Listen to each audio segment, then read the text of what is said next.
opening dulu Pak. Assalamualaikum warahmatullahi wabarakatuh. Sahabatku Rumahku Indonesia di mana saja di seluruh Indonesia. Pagi ini saya akan meliput nih. Beliau saya ketemu nih, saya senang sekali ya ketemu beliau, Bapak Rio Aditya. Ada ya, ini Rio Aditya ya. Ini beliau ada namanya Satria ya Pak. Grab Farm Spesialis Stable Grab ya, tak baca aja. Ninel Grab ya, terbukti adaptif dan genjah di Indonesia. Ini saya baca, ini ada bannernya. Oke ya, kemudian ini namanya Pak Rio ini adalah, ini isinya Satria Grab Farm Spesialis Stable Grab. Maksudnya Satria ini nama apa Pak? Nama anak. Oh, nama anak. Oke, setuju. Oke, aku bangga. Sekarang umur berapa ya Pak? Anak boleh tahu ya Pak? Berapa ya? 5 tahunan. Oh, 5 tahunan. Oke, ini 6 tahun. 6 tahun. Oke Pak. Itu anak keberapa Pak? Boleh ya Pak? Kedua. Anak kedua sebagai ikon Satria Grab Farm. Ini nama yang sudah di branding oleh Bapak Satria. Ini ada ucapan selamat datang. Nah, ini saya baru datang nih. Oke ya, ini nanti saya akan langsung wawancara langsung ke beliau. Ini daerah mana Pak? Ini kampungnya Plumbungan. Kampung Plumbungan. Plumbungan Sumbermulyo Bambang Lipuro Bantul. Oke, Bantul, Yogyakarta ya Pak. Terima kasih sekali keterangannya. Oke Pak, bisa langsung aja dulu sebelum kita Pak, ini di halaman Bapak ini jenis anggurnya apa saja boleh Pak sebutkan Pak? Aja ya. Satria Taman Sari 1. Satria Taman Sari 1.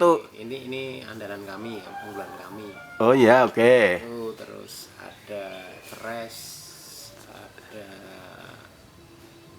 Ini Nel. Nina Satria Taman Sari 1. Oh, itu namanya Ninel itu Satria Taman Sari 1. Jadi dulu Sejarahnya? Aslinya dari negara asal Ukraina, Ya. Ninel. Ya. Cuman karena di Indonesia niatnya untuk dilindungi sama pemerintah.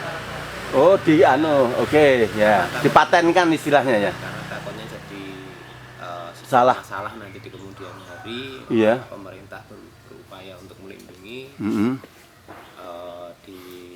Dilepaskanlah tanda daftar baru dengan nama Satria Taman Sari 1. Satria Taman Sari 1. Ini langsung beliau yang ngasih penjelasan mengenai ini saya baru dapat penjelasan langsung oleh beliau bahwa Ninel ini awal mulanya memang dari Ukraina. Jadi karena beliau berkenan untuk kepentingan negara Republik Indonesia, daftarkan ke Departemen Pertanian ya Pak. Ya. PPPT Pak ya Pak. Iya. Di Jakarta ya Pak. Di Pasar Minggu ya. Kementerian Pertanian. Oke. Ya Pak, aku pernah mendaftarkan juga kok Pak. Yang ngasih nama bahkan dulu pernah saya minta, ini namanya apa itu? Pak Anton waktu itu saya. Anak kadang ya. Nanti akan semiliar. Ini Bapak luar biasa bagi saya ini. Wah, anggurnya tadi itu satu, selain itu apa lagi Pak? Lain Pak? Ada Transfigurasi, Julian, Transfigurasi, Jupiter, terus apa itu? Banana? Iya. Poseidon, Lily Ovale ada. Wah, Lily ada ya, betul. Black. Akademi. Oh, Akademi ada. Ya, Akademi ada di tempat Pak Satria, apalagi Pak? Apalagi ya. Cukup ada 20-an ya Pak tadi ya? Nah, totalnya ada sekitar 40-an, nggak hafal. Oh iya, betul. Terima kasih sekali. Ada 40, nanti coba kita informasikan lewat deskripsi redaksi nanti di Rumahku Indonesia akan tak tambahkan. Ada sekitar kurang lebih 40 jenis anggur yang manis ya Pak ya. Semua manis ya Pak. Manis seger ada, yang manis ada ya Pak. Senengan ya. Kalau itu. Oh, itu kalau selera konsumen berdasarkan pengalaman beliau ya Pak Rio ini ternyata kesukaan konsumen tuh macam-macam. Ada yang tidak senang terlalu manis. Ya. Ada yang senang harus manis banget. Oke. Ada yang manisnya itu ada asamnya. Oke, asam seger gitu ya Pak. Terus apa lagi Pak? Manisnya ada wanginya. Oh, ada ya Pak. Oke. itu penjelasan langsung dari beliau, Bapak Aditya, Pak Rio Aditya ini. Jadi ternyata asumsi pada umumnya itu bahwa orang itu suka manis gitu ya. Manis sekali gitu ya. Tapi ternyata berdasarkan pengalaman Bapak Rio ini, ada yang senang asam manis, seger, manis, asam, seger, ada manis sedang. Nah, macam-macam. Oke Pak, kita boleh ceritakan Pak, warna kulit kalau sudah matang Pak. Dalam arti anggur itu seperti apa Pak? Kalau banana warnanya apa? Kira-kira gitu Pak. Kalau banana warnanya kuning. Warna kuning. Ya, kebanyakan orang nyebutnya warna hijau gitu kan. Ya. Tapi sebenarnya kuning ya Pak. Iya, matangnya kan nggak bisa hijau pekat, itu kuning. Tuh tetap kuning, boleh. Terima kasih sekali. Terus Ada sindikat itu juga hijau. Banyak sih kalau hijau itu. hijau. Karol itu juga hijau kekuningan gitu loh warnanya. Oh iya, Warnanya betul. memang tetap agak kuning. Oke. Ternyata ya Kayak transfigurasi, Julian itu warnanya sebenarnya aslinya merah, cuman di Indonesia itu seringnya warnanya itu orange. Jadi Orange. kemerahan. sebenarnya oranye ya. Kadang-kadang disebutkan merah gitu ya. Enggak. Tetap Kalau orange. di negara asalnya warnanya tetap merah. Oh, tetap merah. Tapi di Indonesia jadi Tapi merahnya nggak begitu pekat. Oke. Ini penjelasan langsung Mama beliau. Tapi karena nggak tahu ya, ininya agak berbeda mungkin. Warnanya lebih cenderung ke warna hijau kemerahan sedikit itu. Oke, ya. Pak, Bapak pernah ngukur kadar gula kira-kira yang manis itu berapa bridge-nya ya, Pak?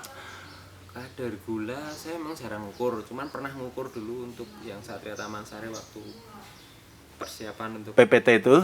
ya tanda daftar itu sempat di angka 22.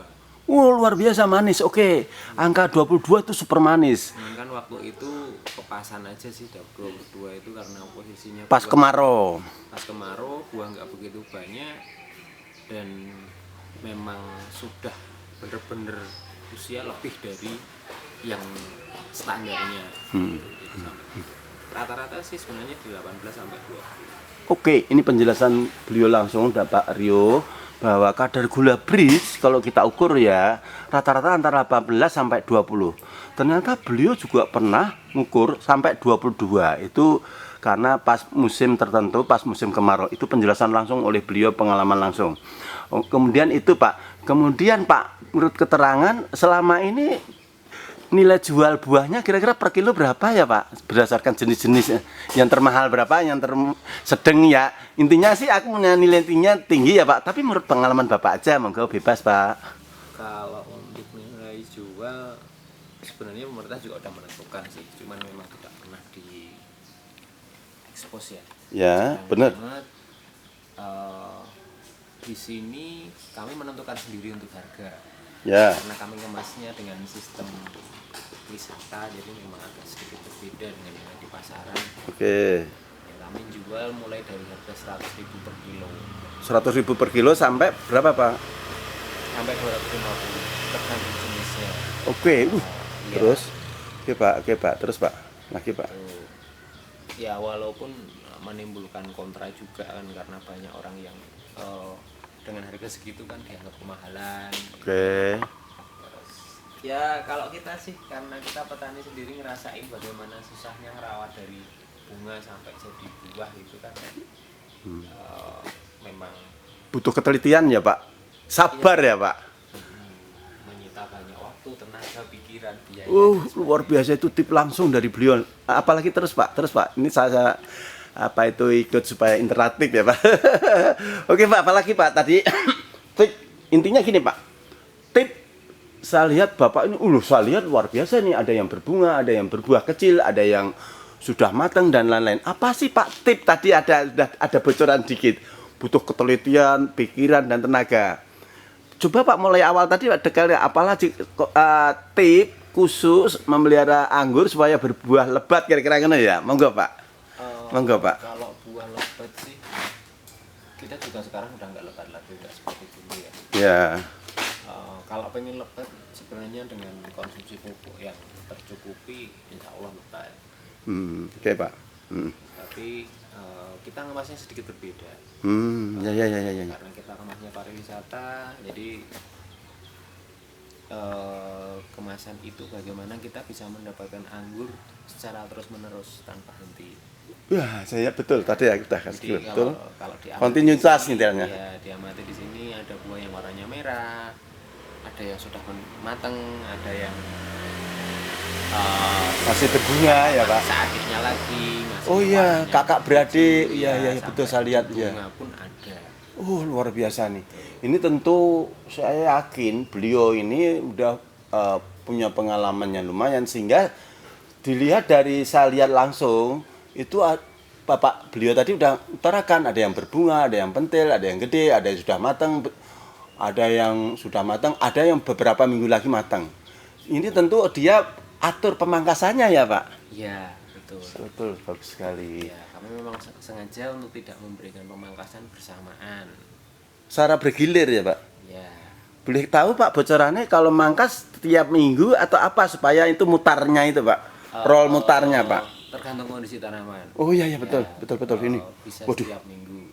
Oh kalau bisa setiap minggu ternyata dilihat juga kondisi tanaman. Ya. Wah ini mahal. Kita cuma membatasi sekali mangkas sehari itu cuma berapa potongan di batang.